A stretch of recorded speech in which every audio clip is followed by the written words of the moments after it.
Hello everyone! I have decided to do my presentation on Thomas King, which we have discussed previously in class, but I wanted to go a little more further into depth to talk more about him. So, who exactly is Thomas King? Well, he was born on April 24th in 1943. He was born in Roseville, California. He has no death date yet, so it's not available. Some of the occupations that he had in life he was a novelist, short story writer, essayist, screenwriter, and photographer. Thomas King is a member of the Order of Canada and a two-time nominee for the Governor General's Award, which is referenced from a BuzzFeed encyclopedia article. So what exactly is the Order of Canada? It is a cornerstone of the Canadian honors system. It's presented by the Governor General and it recognizes outstanding achievements or dedication to the community or whatever service to the nation. The General's award is a collection of annual awards presented by the Governor General in Canada, which recognizes what kind of achievements or academic achievements or social fields, like all those, like what you did to better yourself in achieving those awards.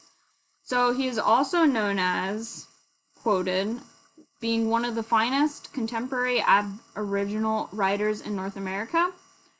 And this is also quoted from one of BuzzFeed's articles on the encyclopedia, which is also referenced on the last PowerPoint slide.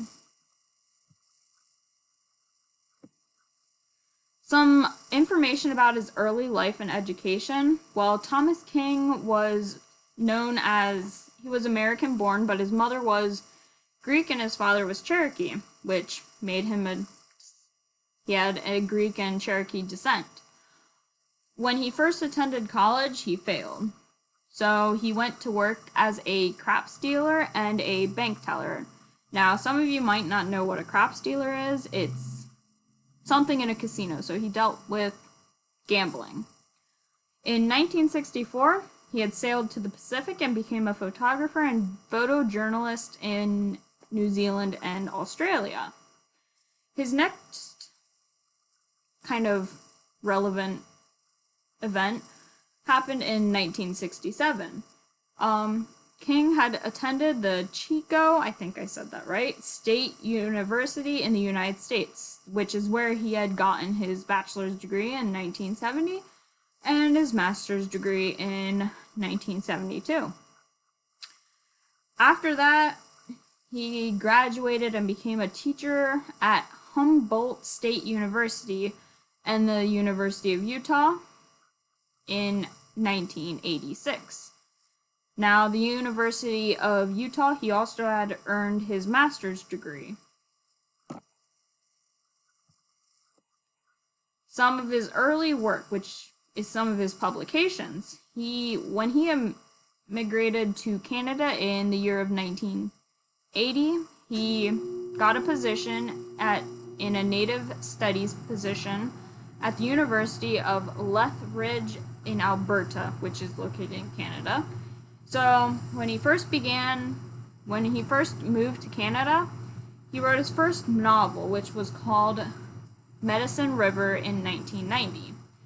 It had received considerable critical praise, and the novel was eventually made into a CBC film, which is a type of, CBC film is what they have in Canada for film stuff.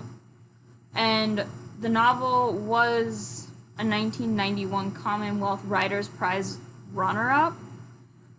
He had also wrote a children's story called A Coyote Columbus Story in 1992. and another novel he had wrote, which isn't a children's story, called Green Grass, Running Water in 1993. Both were nominated for the Governor General's Award, which I had talked about in the first slide back there. Both stories had won 1994 Canadian Authors Award for Fiction, which is what Thomas King has won. So more of his early work, which 1993, One Good Story That Won, which is a collection of 10 short stories.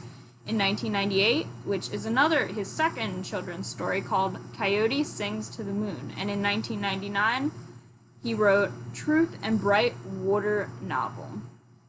So at the side, you can see some of his stories, which you see both children's stories there and the Green Grass Running Water one. One of his most popular stories that he wrote was called Borders. Now, this is a short story about a mom and her son who try to cross the border from Canada into the United States but face an issue upon trying to visit Laisha, I don't think I'm saying that right, but she's a sister and a daughter. So this is one of Thomas King's most well-known short stories that display a strong message, which talks about how the mother stands up for her culture and will consider herself a Blackfoot. She won't consider herself a Canadian. She won't consider herself anything other than a Blackfoot, which is her native, I guess you want to call it a descent.